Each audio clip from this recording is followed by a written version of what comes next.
No, he had to slow down for the work crew down there.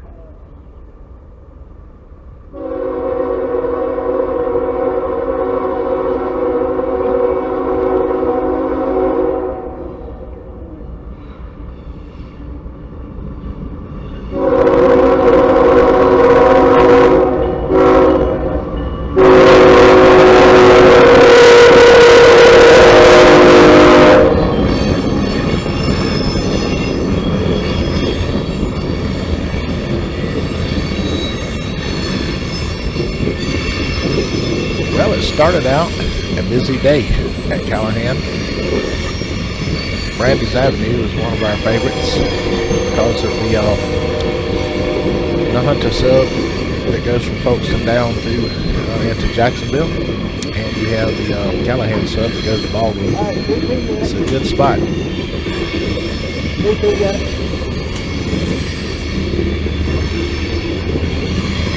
We were fortunate enough to get there, and the action started right away.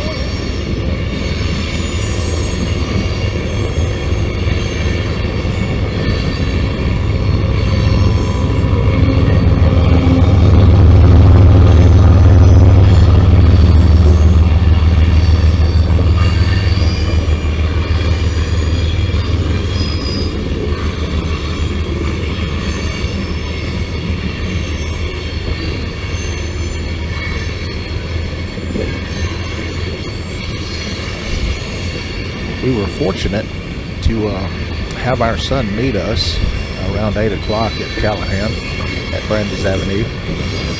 The sky is overcast and it's a little dark, but there was a big threat of rain from the storm that was off the coast of the Atlantic and Jacksonville. So we wasn't sure if we'd get rained out or not, but I told him it doesn't matter, we're going anyway. So he was there, and he has a channel. It's called Benjo's Wild Blue Yonder, and he does mainly trail walking and kayaking, and they do some rollerblading. He has a 360 camera, and he brought it this morning, and I'm looking forward to seeing how that worked out. That's an amazing camera. Thank y'all for watching, and I hope you enjoy the video. Lights are not wigwagging.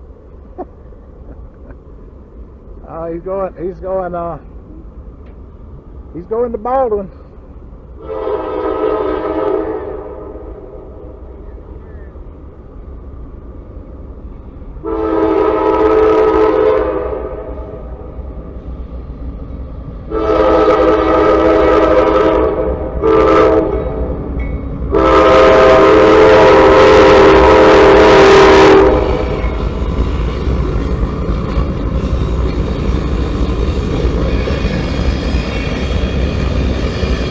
Will hear some background talk and chatter. My son was actually by the truck. My wife, of course, she takes all the engine numbers and the time and make notes which direction and things like that. So when I edit the videos, we have that information. But you'll hear, my wife thinks it's very funny when I say the lights are wig-wagging, and all that is the ditch lights that alternate dim and bright, so that it makes it a little more visible, and she thinks that's just the funniest thing she's heard. So you'll hear from time to time little things in the background. We had a good time. It was really a pleasant day, a little cool, and other than overcast. It's hard to see down there, but you can actually see the cars going over the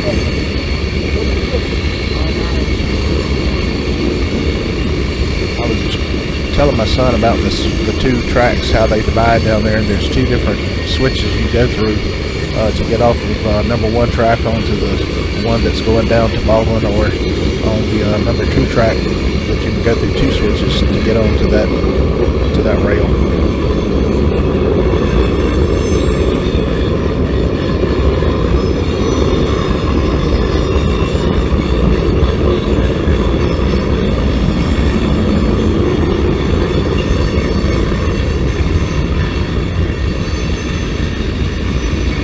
You have a video in part 2 where you see that pile of rocks out there in the middle of the screen. I actually went out there and actually caught one of those going down to Baldwin in that location. There's also other people that showed up. There's a guy from Titusville in an orange shirt. I forgot his name. I'm sorry, dude. But at the same time, he was there with a still camera. And then we had another car with 3 people from the Jacksonville area that are rail fans. And it turned out we had a pretty good sized powwow going before the day's end.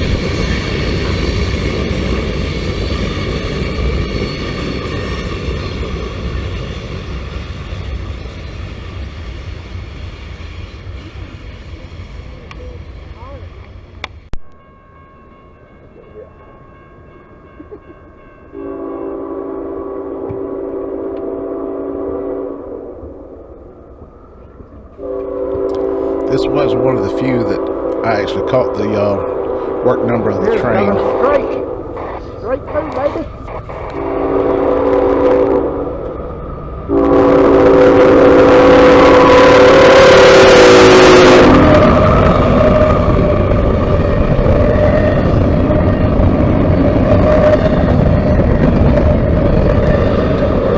There's something about the sound of a train when it's passing. I've made comments about you can tell when cars are loaded or empty. But there's also a sound on this track here that really sounds like H-wing fighters in the original Star Wars. If you go back and hear the Star Wars movie, there's a very similar sound to those H-wing fighters that the dark side was using against the X-wing fighters.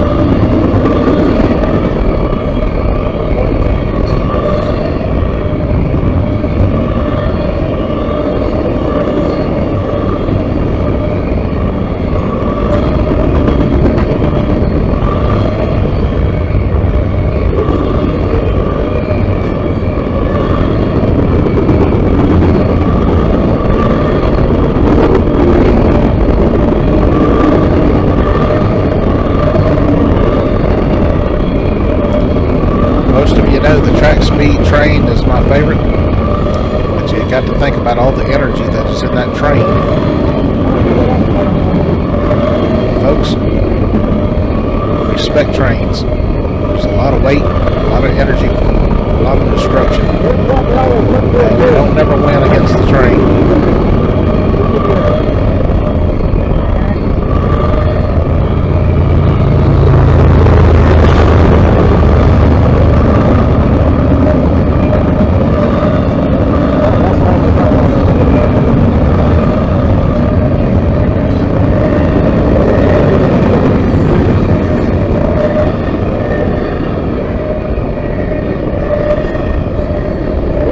This viewpoint, when you look over the controls, at the lowest point in the tree line is actually the overpass of 301 going over these double CSX tracks.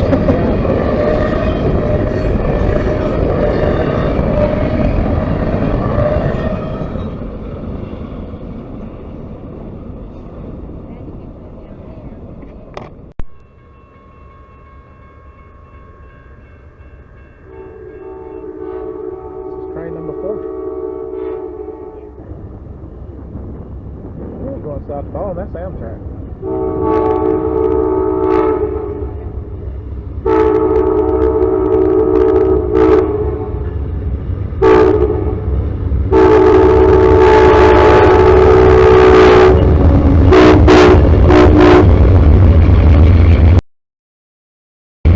We got it. Yep, we got it. Got the special toot again. Even Amtrak. They're cool.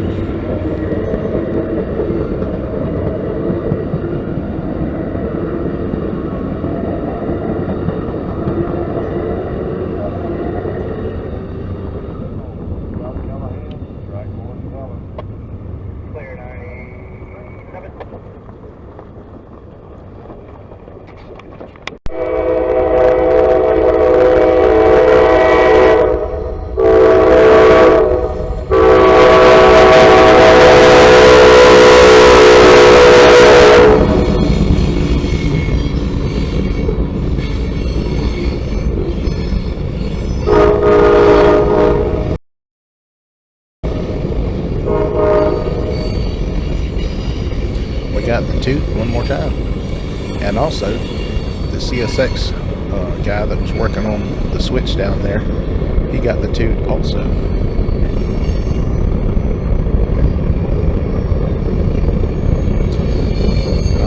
The guy in the orange is the guy from Titusville, and then the other person is our oldest son, and he is down there with that 360 camera. Again, I can't really wait to see how that looks on that camera. Some of the stuff he's done with it is pretty awesome.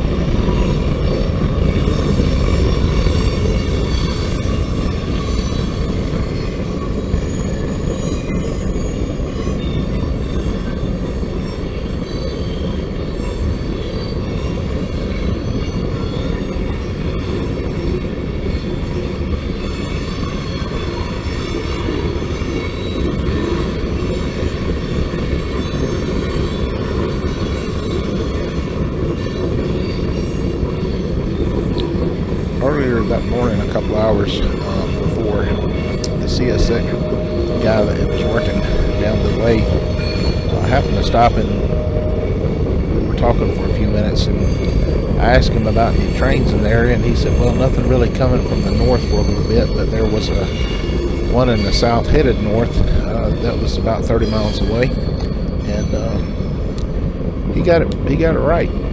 This is the one that was coming from the south, and it was just about the amount of time that it would have taken for him to get here, so I appreciate that heads up.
I love how you can hear the DP units before they get to you as the sound starts to build.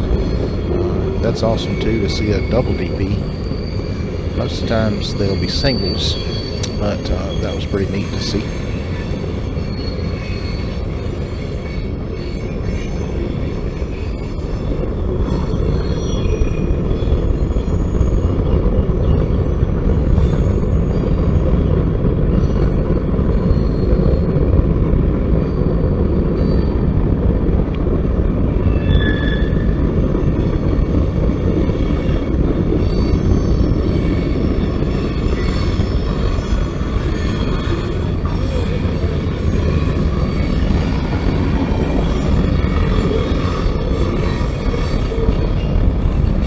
Also talking about the squeal of the wheels in that curve.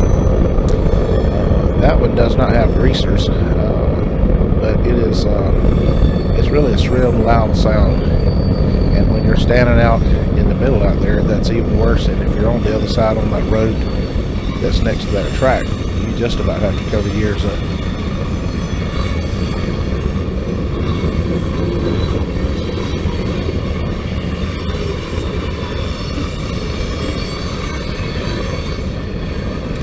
Well, part one is about to come to a close. We really thank you for watching, and if you made it that far, be sure to stay tuned for part two, and check us out. Also, I'd like to put in another plug for Benjo's Wild Blue Yonder. Both of these are excellent videos for all ages, all people. Thanks.